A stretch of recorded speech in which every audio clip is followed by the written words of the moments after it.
గోను సంచుల కాంట్రాక్ట్ 700 కోట్లు భారతిరెడ్డికి అప్పచెప్పాడే తప్ప, మూటగట్టి ఇచ్చాడే తప్ప, ఈ 5 సంవత్సరాల్లోనండి ఒక మహిళగా చెప్తున్నాను, ఒక్కసారి కూడా సన్నబియ్యం రాలా. ఇంటింటికి రేషన్ అన్నాడు.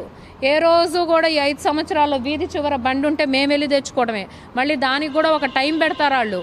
ఆ టైంలో మేము వెళ్ళి తెచ్చుకోపోతే కనుక మళ్ళీ మాకు రేషన్ కార్డు తీసేస్తామని చెప్పి బెదిరింపులు. మహిళలందరికీ కూడా ప్రతి నెల పెన్షన్ అన్నాడు. అంటే నెలకి 3,000 ఇవ్వాలి తను ఇచ్చిన వాగ్దానం ప్రకారం. తర్వాత అధికారంలోకి వచ్చాక మాట మార్చేసి 18,500 ఇస్తాను సంవత్సరానికి అని చెప్పాడు. అది మోసం చేశాడు మహిళల్ని.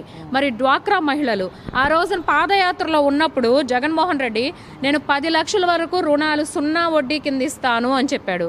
నువ్వు అధికారంలోకి వచ్చాక నువ్వు 10 లక్షలు ఇవ్వకపోగా 0 వడ్డీకి, గతంలో చంద్రబాబు నాయుడు గారు 5 లక్షల వరకు ఇచ్చారండి 0 వడ్డీకి డ్వాక్రా వాళ్ళకి. ఇతను వచ్చాక 3 లక్షలకి కుదించేశాడు.